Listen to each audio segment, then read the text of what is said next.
चला तर मंडळी, आज आपण करणार आहे मस्त असा पायनॅपल रायता, अगदी हॉटेल स्टाईल. नमस्कार मंडळी, अपर्णास किचनमध्ये आपण करत आहे पायनॅपल रायता.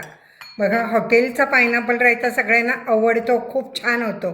मग आपल्या घरी तसं का होत नाही असं वाटतं. पाहूया तर आपण पटकन रेसिपी. एक पायनॅपल मी चिरून घेतलेला आहे असा, आणि त्यामध्ये आपण थोडंसं मीठ, म्हणजे साधारण पाव चमचा, अर्ध्यापेक्षा कमी, आणि 1-2 चमचे साखर, हे सगळं घातलं आहे आणि हे मिक्स केलं आहे. जर हा पायनॅपल हॉटेलमध्ये शिजवलेला असतो, आपण असं शिजवून नाही ठेवत, नुसताच घेतलेला आहे हा मी. शिजवलेला असेल तरी छान, फार शिजवू नका. आपण हे मिक्स करून ठेवायचं बाजूला. 10 मिनटं हे मिक्स व्हायला पाहिजे. आता पुढे काय करायचं आहे ते पाहूया.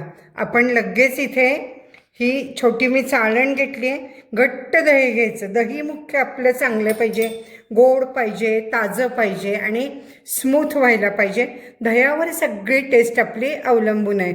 मी हे मुद्दाम असं चाळणीतनं, जाड चाळणीतनं गाळून घेते, म्हणजे काय होईल, दही आपलं व्यवस्थित असं स्मूथ होईल.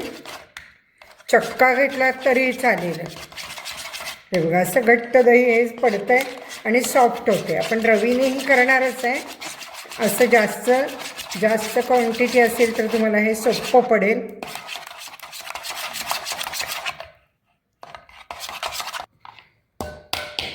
असं सॉफ्ट झालं आहे. तुम्ही असं रवीनेही करू शकता, घुसळून. पाणी बिलकुल घालायचं नाही, किंवा आपल्याकडे अशी तारेची छोटी रवी असते, त्यांनी जरी केलं तरी चालेल. कसंही करा, मी तुम्हाला फक्त दाखवलं हे वेगळ्या पद्धतीने. आता आपण घालणार आहे यामध्ये, बघा, बारीक चिरलेली हिरवी मिरची.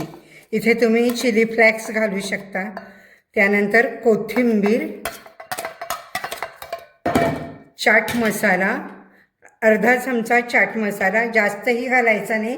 चाट मसाल्याने टेस्ट छान येते. आता डाळिंबाचे दाणे घातले तरी चालेल, पण आत्ता स्ट्रॉबेरीचा सीझन आहे. स्ट्रॉबेरी मिळाली मला इझिली, म्हणून मी काय करणार आहे, स्ट्रॉबेरी घालणार आहे. 2 स्ट्रॉबेरी, हे बघा, असे बारीक छोटे पीस करून घालायचे. त्याचं लुकही छान येतं आणि टेस्टही छान येते.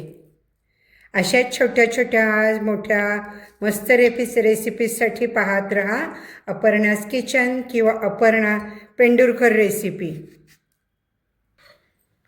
अननस बघा, सगळा हा साखर घातल्यामुळे थोडा सॉफ्ट झालेला आहे, आणि पीस छोटे केलेले. त्याचे काटे असतात ना, ते मात्र सगळे काढून टाकायचे. व्यवस्थित चिरायचा. आता हा अननस आपण यामध्ये मिक्स करायचा आहे.